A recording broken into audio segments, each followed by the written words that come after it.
You are listening to a free version of the Majority Report with Sam Steeder. To support this show and get another 15 minutes of daily program, go to majority.fm, please. The Majority Report with Sam Steeder. It is Wednesday, March 6, 2019. My name is Sam Steeder. This is the 5-time award-winning Majority Report. We are broadcasting live steps from the industrially ravaged Gowanus Canal in the heartland of America, downtown Brooklyn, USA. On the program today, Michael Cohen returns to Congress. And so much for that. North Korea rebuilding missile test sites. Hate to say we told you so. And so much for that part two. Despite his obsession and promises, Trump has not only failed to close what he thinks is a problematic trade gap, he's exploded it. And meet the theocratic homophobe who will be on the federal judiciary until well past I am dead. In fact, meet a bunch of them. In the House, Dems delay vote on the anti-Omar resolution. Kristen Nielsen grilled by House Democrats. And Mitch McConnell will not allow a vote on H.R. 1 because it is aimed directly at corruption and voting difficulties. Meanwhile, Trump's rollbacks will increase CO2 by 200 million tons annually. And when it comes to disasters and chemical dangers, the EPA just doesn't want to know. And lastly, a Clinton triangulator finds a new center, or I should say, really lastly, Mike Bloomberg, we hardly knew you. All this, I would have won, but, what are you going to do? All this and more on today's Majority Report, ladies and gentlemen. Matt is behind the board today. Matt, how are you? Matt. Brendan. Matt is not. I'm really... Oh, I thought you were joking. I thought you were setting up a name I'm joke. really having trouble accessing things over the past day or two. We need to get you some neurotropics, I think. I think that's probably what it is. We need to Oh, I get didn't you set up. have my neurotropic this morning. I mean, I never do, but I didn't have my... I think do Matt's some doing crossword well. puzzles. Yeah, exactly. John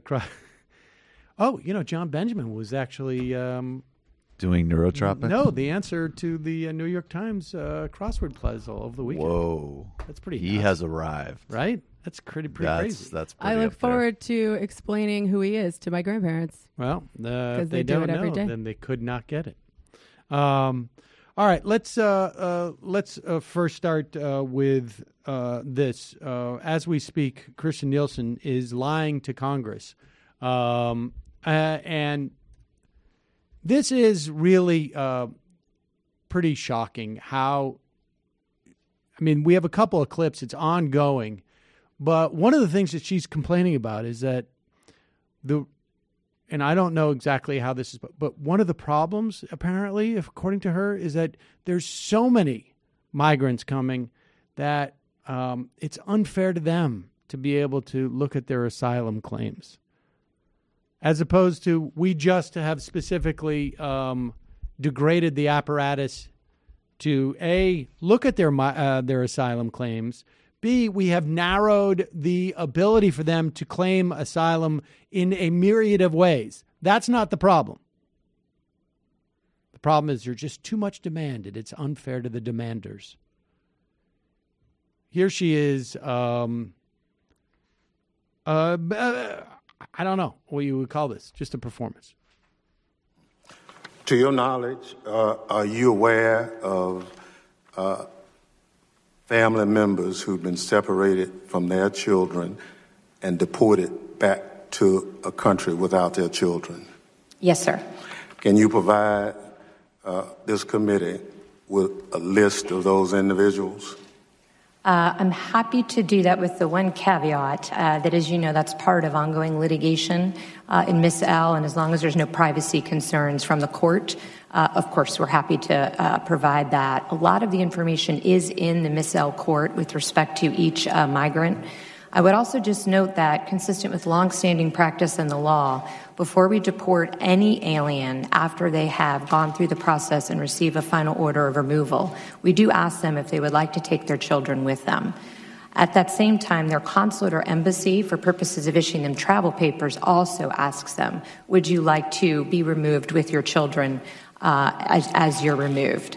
As part of Miss L, the judge also asked us to go back and ask the parents again in conjunction with the ACLU, which we did. So there was no parent who has been deported, to my knowledge, without multiple opportunities to take their children with them.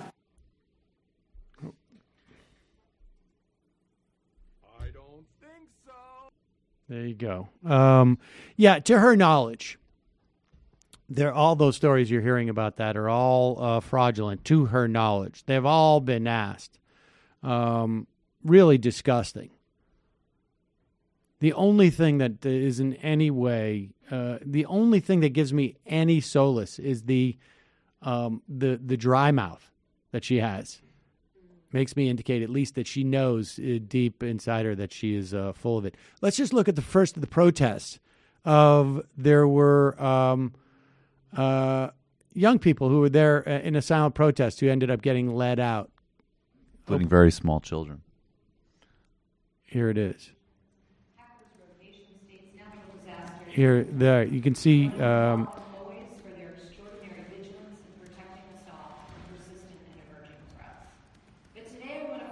And then there's a couple of, and there's a small child being held baby.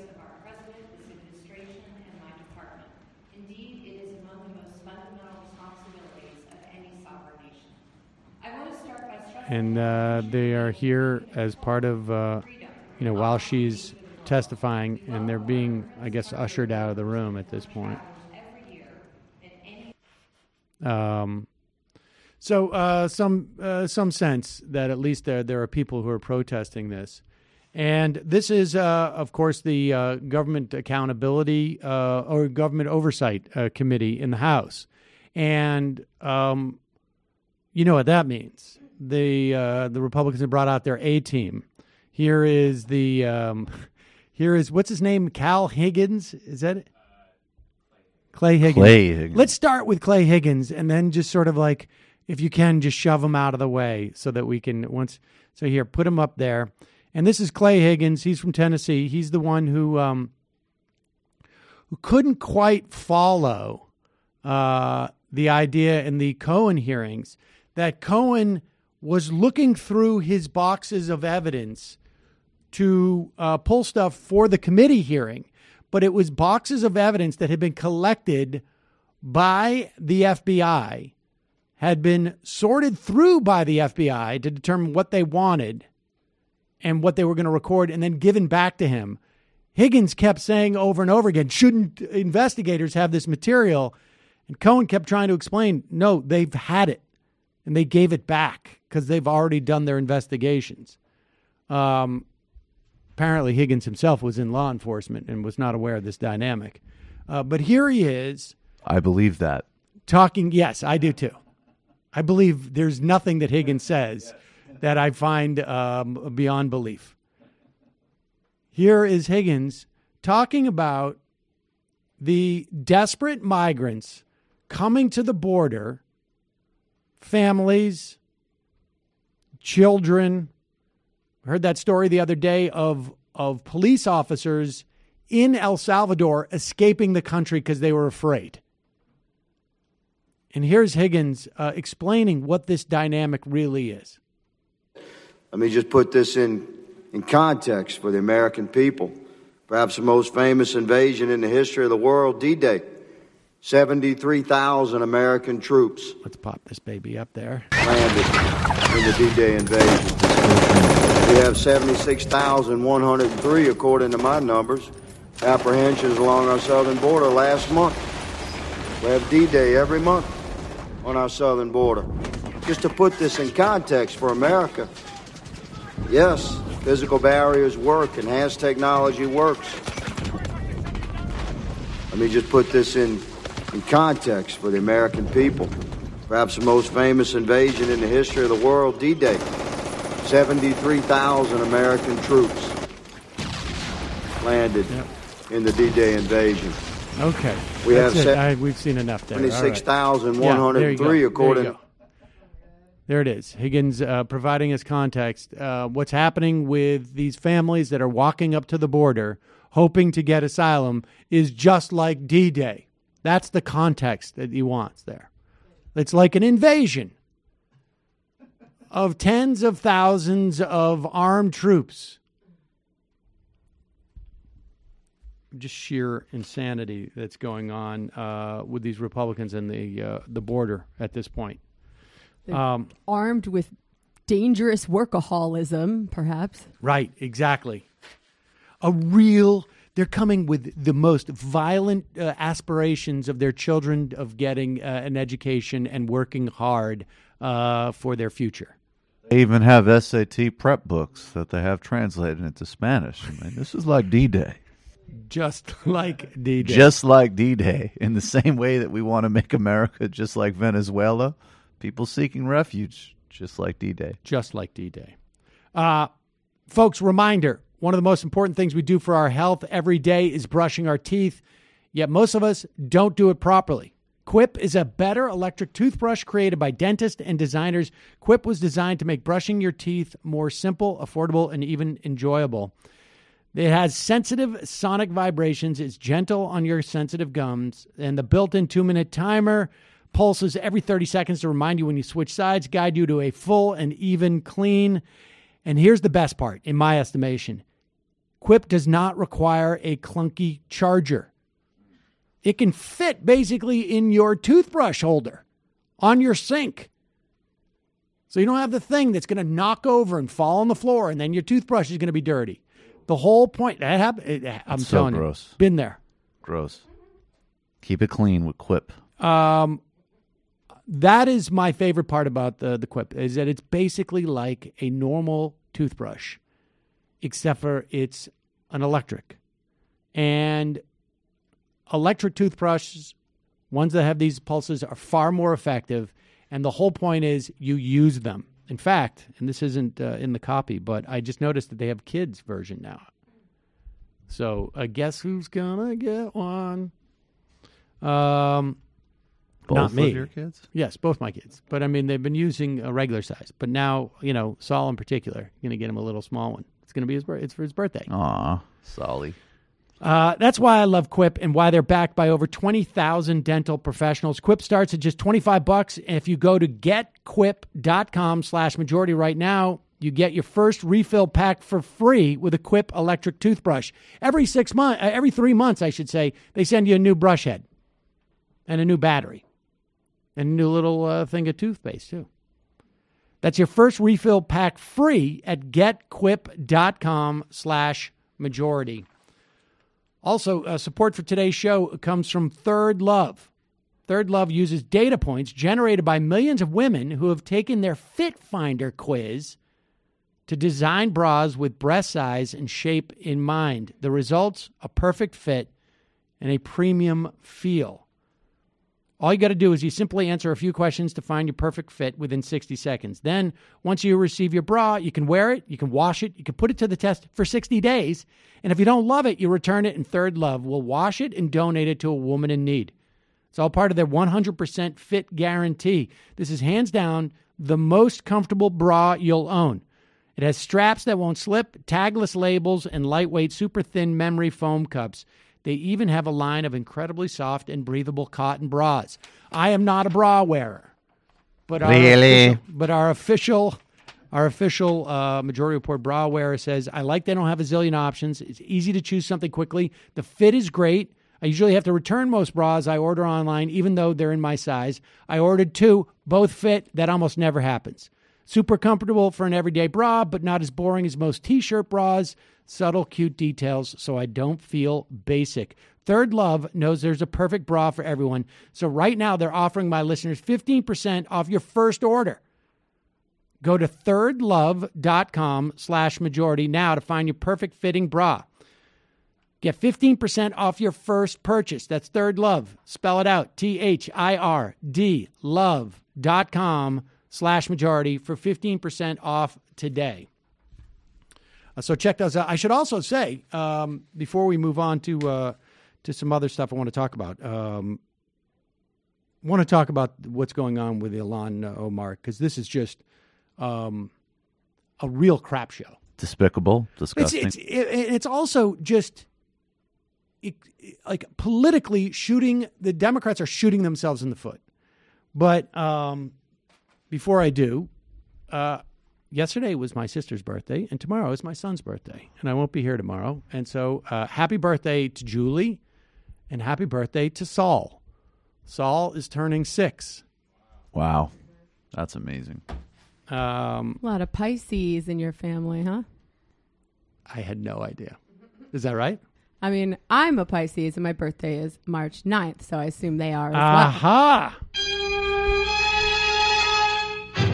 well. Sam, you have a thing with Pisces. Something's going on here. Well, I mean, my sister, my son. But so What's happy your birthday natal to them. chart, bro? All right, let's get into this. We should probably just talk about Schultz too. We'll do that in a bit. I want to do this Ilhan Omar stuff. So today was the day that H.R. 1, we're going to do the big rollout, right? H.R. 1, the first bill that the first House resolution won. This was going to be the first piece of legislation that the Democrats roll out.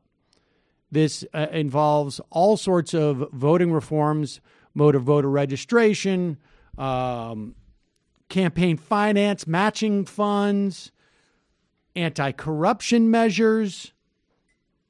A great piece of legislation that was not going to get passed in the Senate. In fact, Mitch McConnell has said he will not even put it up for a vote. But the value of this is basically to stick a flag in the ground, as it were, and say, this is what we intend to do the day that we take the Senate. It is an attempt to restore the protections under the Voting Rights Act. It is looking to restore voting rights for formerly incarcerated. It supports the U.S. Election Assistance Commission. There's redistricting reform. Unfair purging of the voter rolls stopped. Modernization and some type of consistency in voting across the country. There's a lot of very positive things in this bill. And Mitch McConnell, part because I think K Street is obviously super upset about this because it deals with lobbying and ethics overhauls as well. Mitch McConnell announces that the bill's not even going to get a vote in the Senate. And the reason why you're not going to hear that much about that story today is because, A, the press is pretty bad at covering Mitch McConnell. But B, Democrats are not spending the past 3 or 4 days or week, frankly, building up to this moment and hammering the Republicans over this.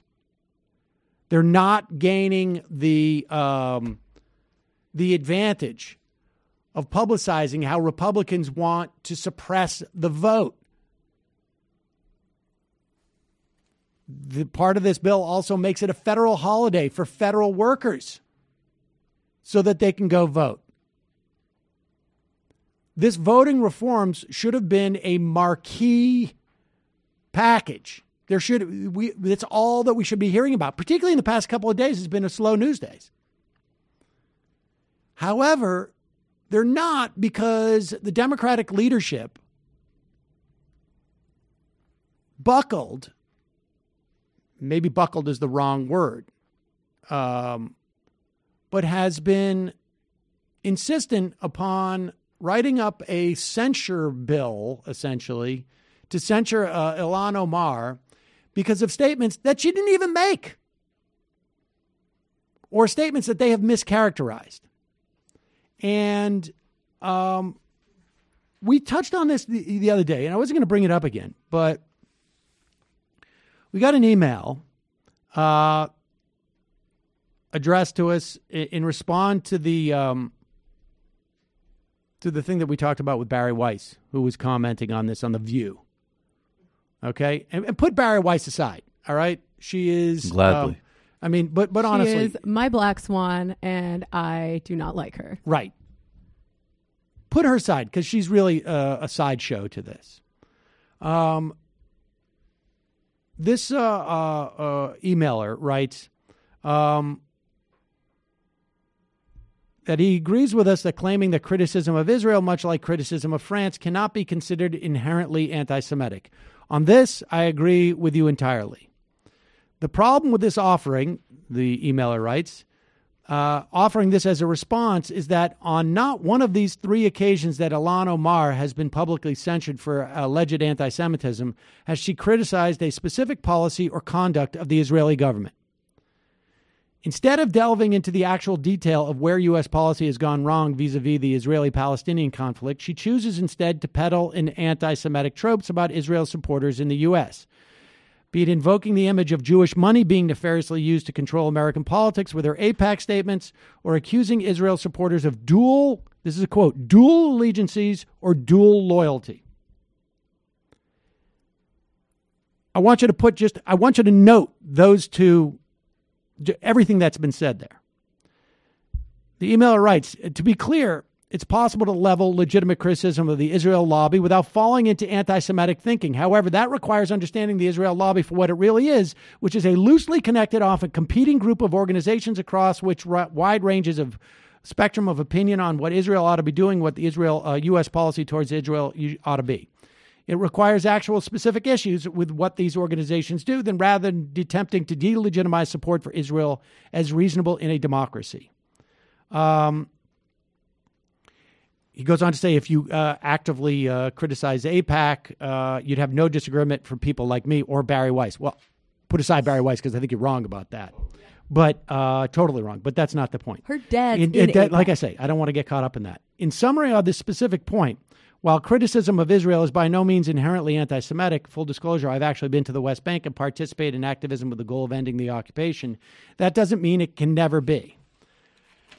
Goes on to say, you begin applying old anti-Semitic ideas that were previously leveled at individual Jews, for example, using money to control the world, and just transfer the target from the Jew to the Jewish state, you're getting to very tricky territory. All right, so let me show you how this guy has moved the ball in the same way that critics of Ilhan Omar have. Okay? Because Ilhan Omar was not criticizing even Israel in these statements. She was criticizing the fact that she is unable to criticize Israel without being attacked. And she is criticizing the fact that Congress would take up a bill that would punish people for supporting protests against Israel. She never, ever, ever uses the words, quote, dual allegiances or, quote, dual loyalty. And to the extent that she talks about anybody having loyalty to another country, she is criticizing not Jews. She's criticizing members of Congress. Let's listen to what one of the things that she said. Now, we know the exchange on Twitter where she's asking like why people are voting on behalf of AIPAC, and she says because of the money, which is exactly what Thomas Friedman said. Exactly. Although Thomas Friedman, to be fair, was far more explicit. Yeah, and he also said people in non-electoral roles as well. Yes. He was explicit and broader. He was explicit and broader. But let's listen to what Ilhan Omar said that supposedly involves. Well, first off, let's listen to this. This exchange here is on. Where is this exchange? I-24. On I-24, where the debate is happening as to what Ilhan Omar does. And this woman here, I don't know who it is. She's on Fox News a bunch. Some Fox News person does exactly what the emailer does. We're allowed to talk about the gun lobby, that we're allowed to talk about the oil lobby and the fossil fuel lobby, but only the Israel lobby we're not allowed to talk about. It's completely and utterly absurd. That's absolutely not true. She attacked American Jews. Ilhan, for example, calls for a boycott of Saudi Arabia. Does that mean she's anti-Muslim? To this nation. That is not true, and I will have my say. She never said anything about American Jews having dual loyalty. You are making this up. I mean, just have the decency. Can you cite it? When did she say that Jews have dual loyalty to the U.S.? When did she say that? She said she questions citizens I who challenge have you to dual produce loyalty a single to the fact United that she States. made that reference. She said what did she say? She said that she challenges those citizens who have dual loyalty and conflicted loyalty to the United States. That is utterly, utterly ridiculous. She has never made that comment. Okay, so she didn't use the word citizens. She didn't use the word dual loyalty. Listen to this. And what I am fearful of is that because Rashida and I are Muslim, that a lot of our Jewish colleagues, a lot of our constituents, a lot of our allies go to thinking that everything we say about Israel to be an anti-Semitic because we are Muslim. And so to me, it's something that becomes designed to end the debate. Because you get in this space of, yes, right? Like, I know what intolerance looks like, and I'm sensitive when someone says the words you use, Ilhan, are resemblance of intolerance. And I am cautious of that, and I feel pained by that. But it almost as if every single time we say something, regardless of what it is we say, that is supposed to be about foreign policy, our engagement, our advocacy about ending oppression, or the freeing of every human life and wanting dignity, we get to be labeled in something, and that ends the discussion because we end up defending that, and nobody ever gets to have the broader debate of what is happening with Palestine. Okay, so here she's just simply talking about the fact that she is subject to critiques because she is Muslim. And she is automatically considered suspect. Do we have the other clip where she talks about, specifically where she talks about people being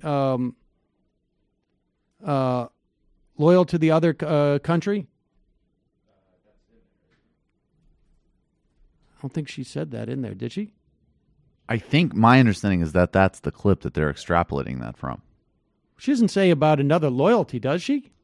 That's certainly not what I heard. No, there's another one, I think, where she said, but she never uses the word dual loyalty. She never uses the word that in regards to Jews. No, I know where the exchange is. I think that was written, actually. Hold on for a second.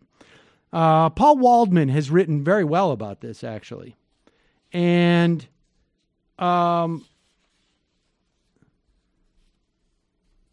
she said, okay, I should not be expected to have allegiance, pledge support to a foreign country in order to serve my country in Congress or serve on my committee. So she's not referring to Jews having that. She's saying that I should not be expected to have that. She's not even she's referring to Congress people. She's referring to herself as a congressperson. Here it is. Here is the tweet. Our democracy is built on debate, Congresswoman. She's responding to Nita Lowy. I should not be expected to have allegiance / pledge support to a foreign country in order to serve my country in Congress or serve on committee. The people of the 5th elected me to serve their interests. I'm sure we agree on that. She's not implying that Jews have this dual allegiance because, let's face it, as Paul Waldman points out, for decades now, the vast majority of Jews in this country are critical of Israel. that the most amount of support in terms of citizenry in this country comes from Christian evangelicals. Yeah, and plenty of Jews in Israel are also critical That's of true. Israel.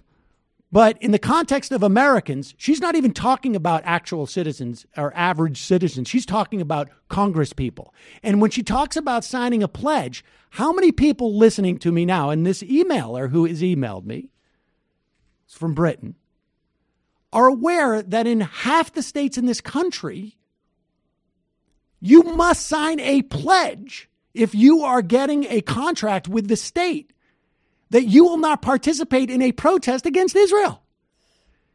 This is not a joke. There was a lawsuit that was brought by a Texas woman who provides speech pathology services to the school, and she had to sign a pledge in Texas that she would not participate in BDS if she was going to take this job. There is a, where was it? In Arkansas. Small town newspaper. A newspaper. The very Jewish-oriented state of Arkansas. The Little Rock's Arkansas Times. The owner, Alan Leverett. I don't know if Leverett is Jewish or not.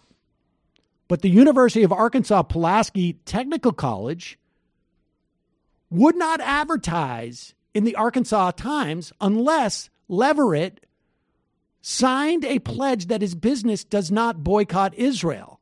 Now, Leverett does not boycott Israel, but he considers a state law that forces him to pledge not to boycott Israel unconstitutional. That's what she's referring to.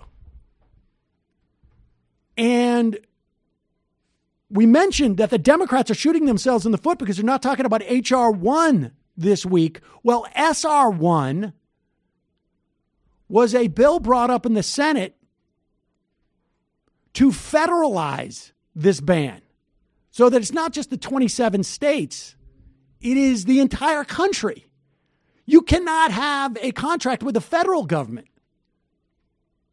unless you pledge not to boycott Israel. I mean, this is bizarre. Well, it's an actual assault on free speech in the actual world. A dramatic assault on free speech. It kind of makes me think that BDS might actually work on some level. Let's put that aside because that's wholly irrelevant. The effectiveness of it, whether people are supported or not, the idea that you would have to pledge to not protest a foreign country, or this country for that matter, or anything for that matter, is absurd.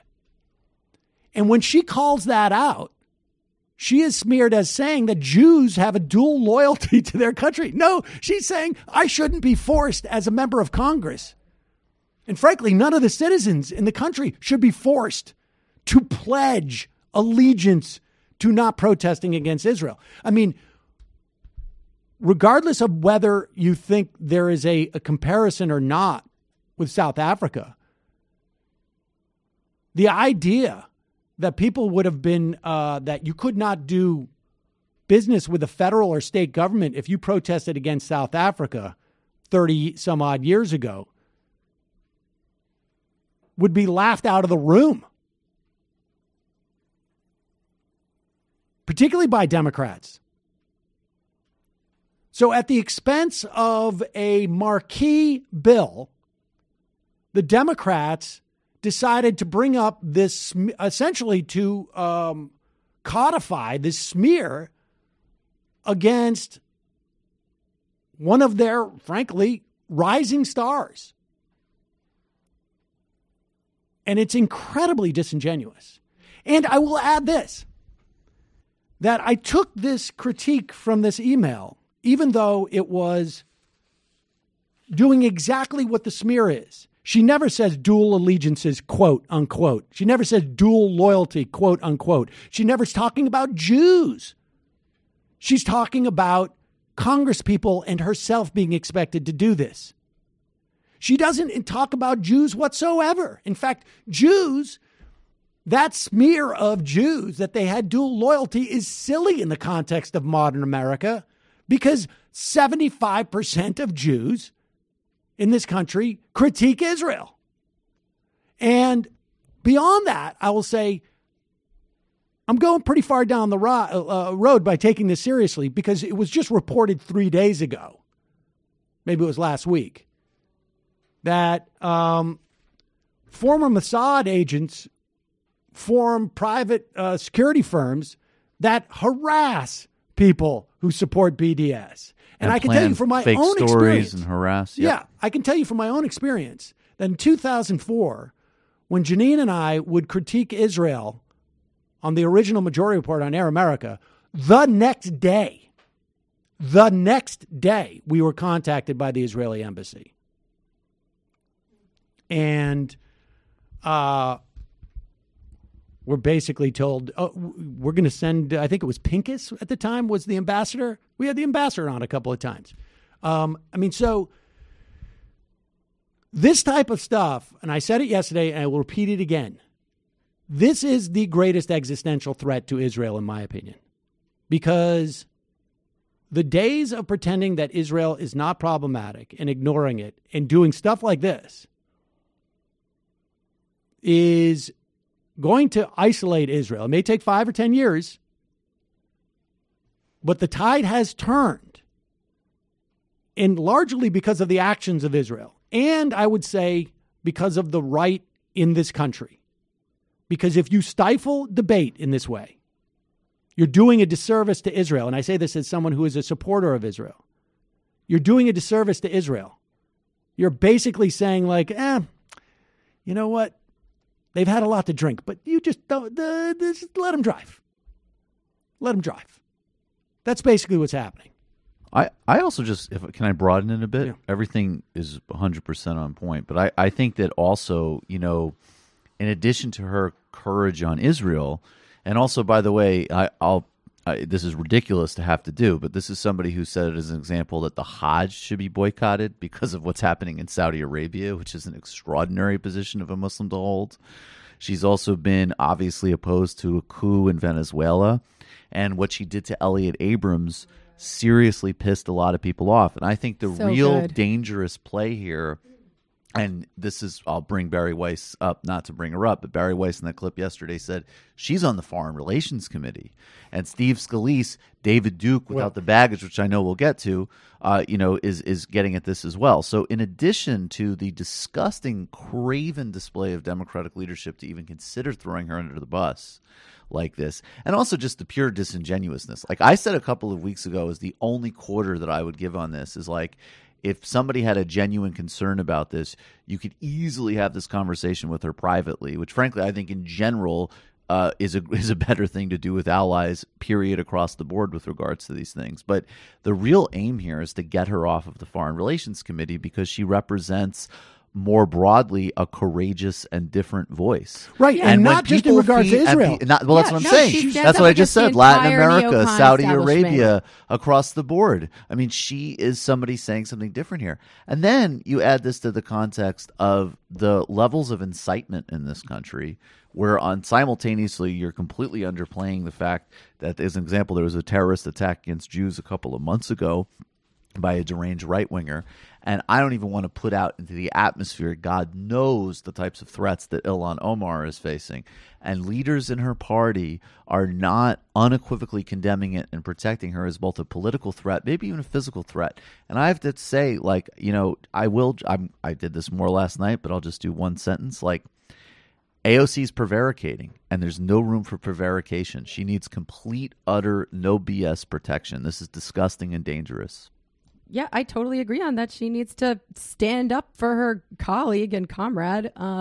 Also, I'm sure all of the free speech warriors in the intellectual dark web are rushing to condemn this literal restriction on freedom of speech. I might need to read more about that, but YouTube demonetization. Listen to, specifically to get onto the point as to why they want Ilhan Omar off of the Foreign Services Committee.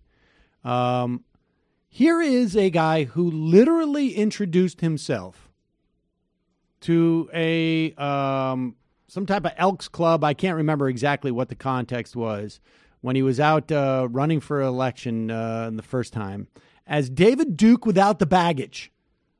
Now, I suppose there's a good interpretation of that someone somewhere has the imagination to come up with. I, for one, can't.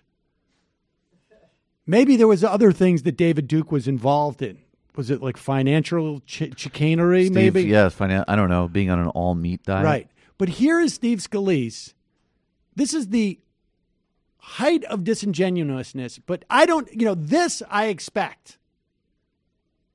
This I expect. But the idea of Democrats echoing this unabashed racist line of thinking and this idea that somehow, here he is accusing her of dual loyalties, right?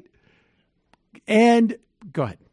Well, the resolution only addresses a piece of the problem. She continues to display anti-Semitic remarks, comments. These are her beliefs. And so if they really are serious about addressing the problem, Nancy Pelosi has to remove her from the Foreign Affairs Committee. She's literally getting intelligence briefings on foreign policy of the United States, including our relationship with Israel, as she makes these kind of comments where she thinks any support of Israel is denouncing your own nationality. Where does that come from? It's a deep-rooted belief that shows the core of her convictions. And again, everybody's entitled to their own beliefs, but why would you have her on a committee that important, that sensitive to our foreign policy, if she has those kind of anti-Semitic beliefs, unless you're willing to tolerate it? And it shouldn't be tolerated. She ought to be removed immediately from the Foreign Affairs Committee. The response by Nancy Pelosi to Steve Scalise is, "You've got to be joking." That's the only legitimate response to that guy. You've got to be joking. Because he's got to be joking. Guy who runs on a overt white supremacy message is put, and again, this is incitement. And I don't throw those terms around. Like I've been, I'm someone who's critical, I think, of people on the left for going to that too quickly in a fair amount of cases, particularly online. But like that literally, if you couple that with the atmosphere and increase of hate crimes in this country, the West Virginia travesty with her and the 9/11 poster, this guy is, what's he implying by that? He's saying this is a Muslim woman who's getting intelligence briefings. The clear implication is some Frank Gaffney nut conspiracy that what is she passing intelligence to somebody? Giving it to Al-Shabaab. That's what he's doing. He's inciting it right there. And I think the idea of this is, of course, this is one of the ways that they hope to run, and this is one of the ways that they hope to sort of get the Democrats off message. And frankly, it's worked.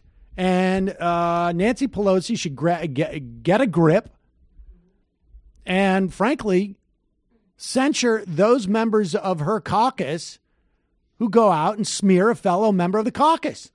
Make a list. Yeah, well, Democrats get money from AIPAC too, right?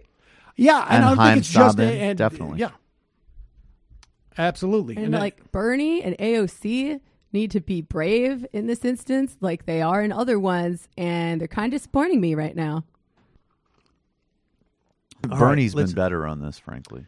Let's at least he hasn't sort of hemmed and hawed and prevaricated on Twitter. All right, this is sort of fun. I want to just switch topics here and talk about this because Brad DeLong is a guy that I've been aware of, like online for an extended period of time, and I have various times he's had blogs that I've read to get his perspective on some of these things because it's interesting to know who is advising the Democratic establishment at any given time. And so he was a guy who was, I think, a deputy assistant secretary for the Treasury under the Clinton administration. He is a self-described neoliberal, Rubinite. He wrote a piece, I don't know where he posted this, but calls himself a Rubin Democrat. He, speaking of Robert Rubin, who was the Treasury Secretary under Clinton, and then also had a lot of influence under Obama as well. He wrote an op-ed the other day basically saying, we failed politically, and it is time for us to hand over the baton to the left of the Democratic Party. And let me just read some of this interview that he did with Zach Beauchamp and Vox. Beauchamp? Because it's interesting. But there's another point I want to make here, too, that it starts with the baton rightly passes to our colleagues on the left. We're still here, but it's not our time to lead. The core reason, DeLong argues, is political. He goes on to say,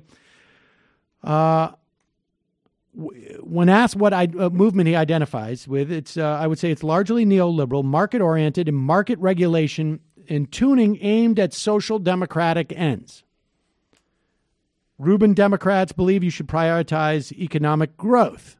The idea being that we can look to the market to provide the material needs of, at the very least, those people who are in the worst positions economically in the country, right? So that's how we provide a safety net, and we raise all boats by a rising tide. And he goes on to say, we were 100% wrong on the politics, particularly in the context of the Obama administration. He says, Barack Obama rolls into office with Mitt Romney's healthcare policy, with John McCain's climate policy, with Bill Clinton's tax policy, and George H.W. Bush's foreign policy. He's all these things, not because the technocrats in his administration think they're the best policies possible, but because White House advisor David Axelrod and company say they poll well. And he says all of these with the idea that you could then collect a broad political coalition behind what is indeed Romney's healthcare policy, McCain's climate policy, H.W. Bush's foreign policy. And did George H.W. Bush and Mitt Romney, did John McCain say a single good word about anything Barack Obama ever did over the course of 8 solid years? No, they fucking did not, he says. No allegiance to the truth on anything other than the belief that John Boehner, Paul Ryan, and Mitch McConnell are the leaders of the Republican Party. And since they've decided on scorched earth, we back them to the hilt. This is a guy who learned the lesson. Sadly, not in real time, but better late than never. He will not see the inside of a gulag. Today, there's literally nobody on the right between those frantically accommodating Donald Trump on the one hand and us on the other, except for our brave friends in exile in the Cato Institute, now trying to build something. And then he goes... he actually has a good line about that, though, later on. I don't know if it's in that same point. Yes, well, it's similar. He goes on to say, like... he says, when you say, he's asked, when you say pass the baton to the left, does that mean give up on substantive policies? Meaning, meaning Rubin Democrats disagree with the left? And he goes, no, it means argue with them to the extent that their policies are going to be wrong and destructive, but also accept there is no political path to a coalition built from the Rubin center out. Instead, we accommodate ourselves to those to our left. Bend the knee. On some level, that's what he's saying. To the extent that they will not respond to our concerns, what they're proposing is a hell of a lot better than the poke in the eye with the sharp stick. That's either Trumpist proposals or the current status. In other words, he's saying you can have an argument with the left to try and fix their policy proposals, but at the end of the day, know that the worst case scenario in terms of capitulating to the left is far better than anything that is to the right of us. And he goes on to say that we need to reorient who our coalition is, and we need to accept policies that we think are suboptimal because they are far more acceptable than anything we would get from the right. And he goes, until something non-rubblish is built in the Republican center, what might be good incremental policies just cannot be successfully implemented in America as we know it today. We need Medicare for all, funded by a carbon tax with a whole bunch of UBI rebates for the poor and public investment in green technologies. That's the best policy given the political economic context. If the political economic context were different, well, I'm fundamentally a neoliberal shill. But he goes on to say, our current bunch of leftists, as far as are wonderful people, as far as leftists in the past are concerned. They're social democrats. They're very strong believers in democracy. They're very strong believers in fair distribution of wealth. He goes on, he can't help himself to be, they could use a little more education about what's likely to work and what's not. But they're people who we're very, very lucky to have on our side. That's especially opposed to the people on the other side who are very, very strange indeed. You listen to never Trump conservatives like Tom Nichols or Bruce Bartlett or Bill Kristol or David Frum talk about all the people they had been in meetings with biting their tongues over the past 25 years. And your reaction can only be, why didn't you run away screaming into the night long ago? That was right. Because that was where he slightly redeemed himself actors. from the Cato. That is exactly what he's saying. You know, I'll take as much neoliberal scolding as he wants to dish out as long as he's willing to bend the knee. That's exactly right. And so this is, and be clear here, what he's saying is that our politics failed and we have no better options than I don't think he would say bend the knee, but he was saying we have no better options than capitulating to the left, even, again, if their policies are suboptimal. Yeah, and we'll see about that. I would just add that Mike Conzel from the Roosevelt Institute jumped in on this and said the failures of neoliberalism are bigger than its politics. Right. In other words, it's not just that there was a misunderstanding and misapprehension and miscomprehension of what partners they would find if they took steps to the right of the Rubin Democrat, the neoliberal perspective. It's not just that they failed to find partners there, because at the end of the day, John McCain was was in it to win it and didn't care about any policy. Mitt Romney, also not a good faith actor. Neither George Herbert Walker Bush or any of them.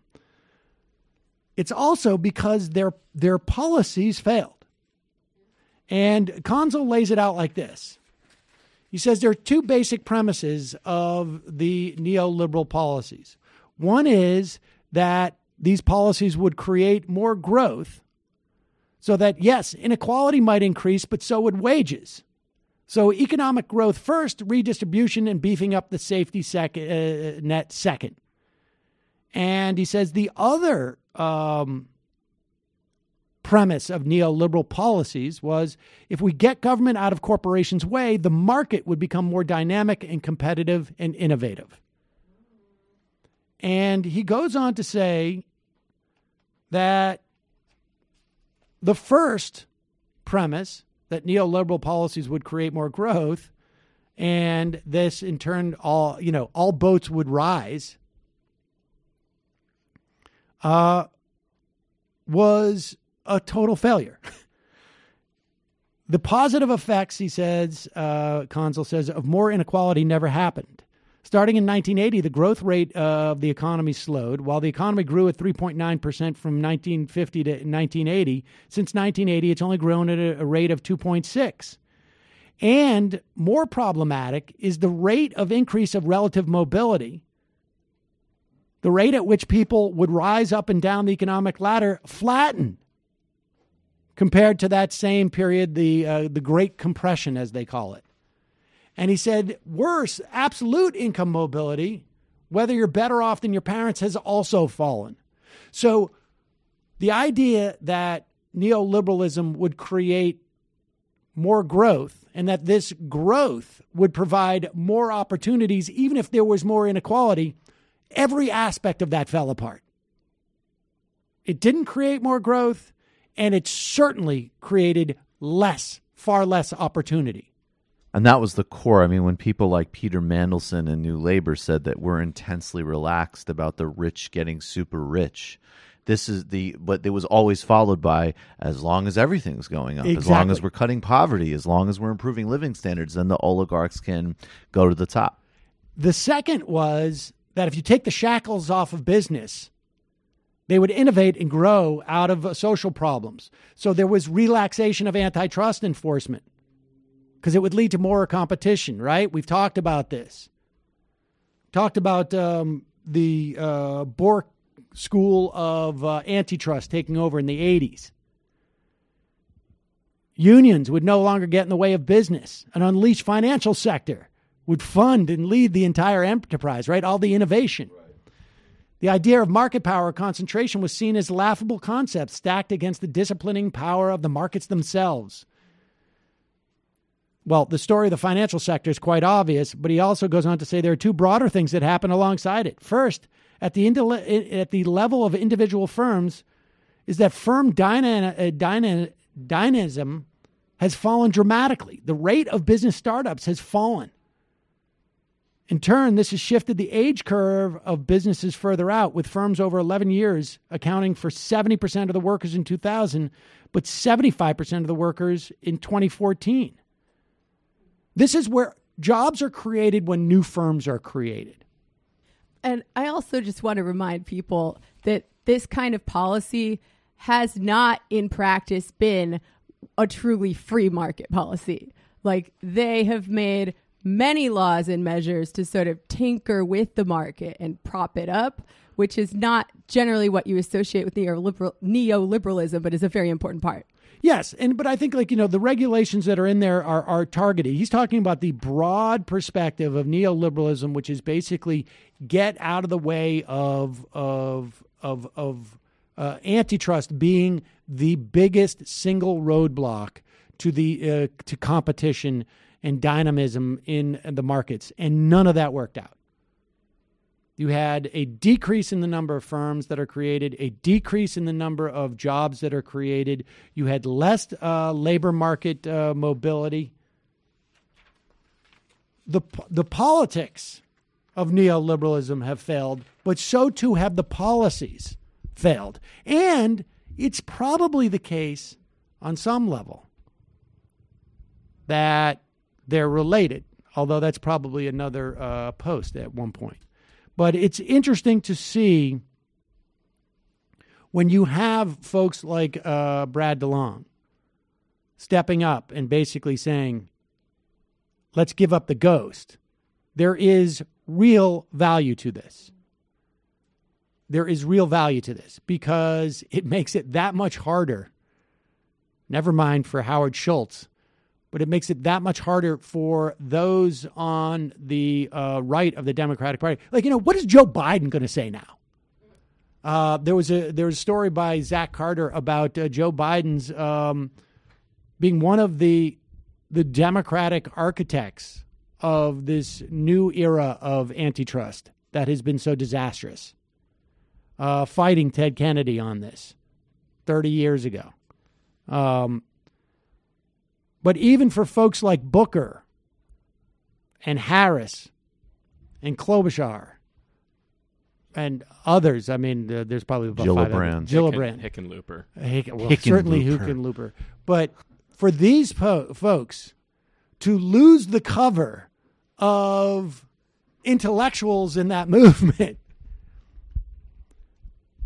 at the very least in terms of the politics, is really problematic for them. Well, and also even at a very, at a more base level, just the resentful, destructive Clinton apparatchiks still putting out the Clintons are just really concerned that Bernie can't beat, Trump, which is like, okay, guys, I don't know if that's the people we want to be listening to advice on how to beat Trump, but more broadly, this is the whole intellectual edifice of it, right? This is the stuff that's supposed to sustain all of the pettiness.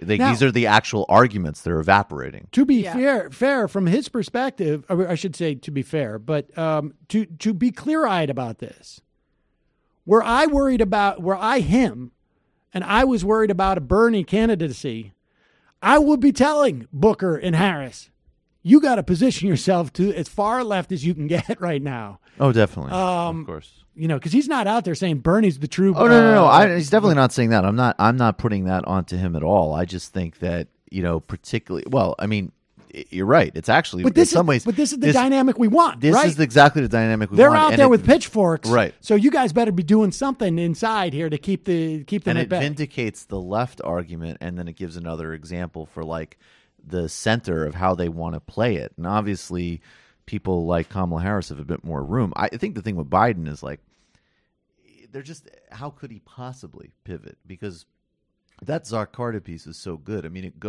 there's the top lines that everybody knows, credit cards, Iraq, all of this stuff. But you go back to the 70s and it's like, wait, Joe Biden was fighting Ted Kennedy on behalf of Coca-Cola? Right. I mean, Jesus Christ. Right. Well, I'm going to do something a little uncharacteristic of me and defend neoliberalism for a second. Not now, but in the 70s, maybe. You gonna drop a sound here? Yeah, I can't find that. Hey, what happened? All right, go ahead. Hey, what happened? So clearly, I guess there's a few distinctions I want to make, because I think neoliberalism is a word that gets thrown around a lot because it has several different meanings, right? There's the policy, like you've been talking about. There's the accompanying ideology that sort of supports and justifies the policy. And then there's just as a periodization within capitalist development. So in the 70s, we know things got all messed up. We were having oil shocks. We were having a debt crisis. We were having stagflation, which was a thing that wasn't even supposed to be able to happen, but it did. Everything was crazy. And, the people in charge of policy and the economy were like, okay, we need to get rid of Keynesian economics. We need a new kind of policy that's going to get everything stabilized so that, capitalist development can continue and the world won't be thrown into a recession because, these folks, they didn't want they thought the alternative would be worse, right? The alternative would be global recession or even revolution, just anything to resolve this crisis. So they came up with these policies and, in some ways it did stabilize the economy. But I think it's run its course now, and it was foolish for any of them to think that we had reached the end of history in the 90s and all that we had to do now was some kind of technocratic tinkering around the edges, in which case being a centrist would make sense. So I guess in that sense, it's not, it wasn't the result of bad people having bad morals and making bad choices from that. It was it was very much overdetermined by what capitalist development was doing at the time. And I think now the question is, can we set the clock back to the Keynesian era? Is that possible? Or do we need to change the relations of production in some essential way so that we don't keep having these kinds of crises? Okay, this is like one of those movies where you get struck by electricity and then we switch bodies. Because I'm going to say I do not think those ideas came from such a benign place. They came 30 years earlier in the wake of World War II at Mount Pelerin, when guys like Mises and Hayek got together, and they were basically saying they were worried about sovereignty of nations, overriding corporations, and they wanted to make sure that governments functioned on behalf of business. And so there were always those folks with those ideas. Don't get me wrong. They are the ones who launched these ideas. They are the ones who specifically developed them and then basically sent people out in the world to go and promulgate them. But why were they able to take power? Why were they able to execute them at that exact point in time? In the 70s. Well, I mean, I think that they were building on it, but I think, yes, there was the opportunity arose, but they had been building infrastructure. and had been going and had been sort of building an intellectual movement around these ideas of laissez-faire markets, supposedly. And so, yes, there was a weakness in the system that allowed this stuff to take over. But I think it was definitely, it was fundamentally anti-democratic. And I'm not saying it was democratic. I think it was. I mean, it's a dialectic, right? To use a word that I probably overuse. There had to be people with ideas and policies, and there also had to be a breaking point, a crisis in the market and in capitalist development. That's the way all of this stuff works. That's how that's how religions get started. There's just people wandering out there, and then one day that's how Donald Trump becomes president, in my estimation, right? Like things line up in such a way, and there happens to be sort of a weakness, and the stars align, and then everything goes to crap. Yeah. Well, I think we kind of agree with each other at some level, but it'll be interesting to see, what the next periodization is within capitalist development, because I support reforms, obviously. Without being a reformist, I think people need reforms. People need health care and jobs and food and whatnot. But it'll be interesting to see if at the current point in capitalist development that we're at, which is very different than the post-World War II era, if those kinds of economics are going to work the same way, or if, maybe we'll have another crisis and it'll help us make the case once again that we can't really reform this mode of production, this system. We need to keep going forward. And with that, we will switch back into our regular scheduled bodies and go into the fun half of the program, wherein you can call us 646-257-3920. We will take your calls. Just a reminder, this program relies on your support. You can become a member today by going to jointhemajorityreport.com. And when you do, you support the free show, and then we give you extra content every day, and we give it to you all commercial free. Except for justcoffee.coop, fair trade coffee, tea, or chocolate. Use the coupon code majority, get 10% off. Because they're a movement. They're movement supporters. And they're a great company. So check it out, jointhemajorityreport.com. Today is Wednesday. That means last night was Tuesday. That means Michael showed up for work and did the Michael Brooks show. Sort of a courtesy to show up to work on TMBS Day, I feel.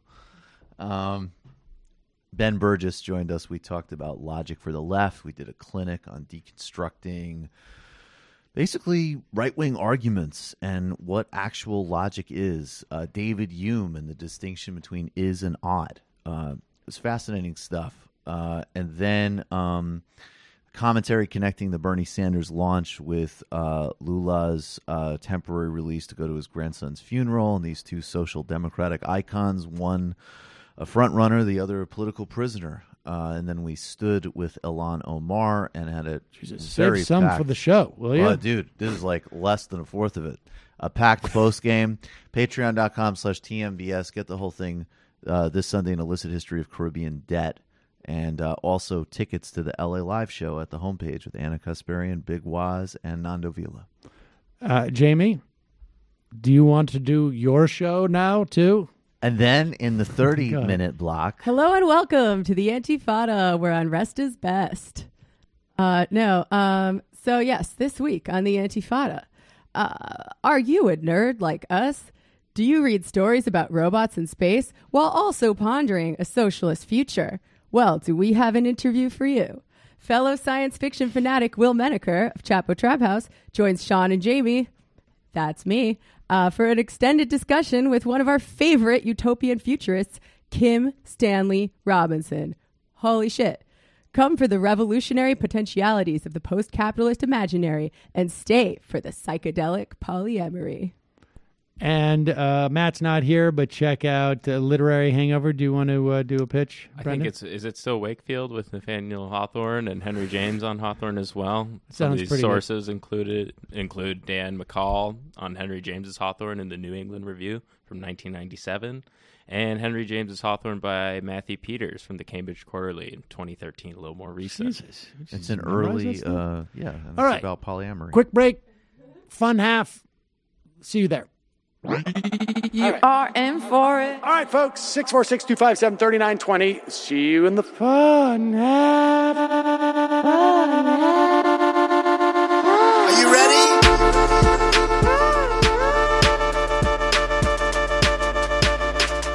Who sent us this?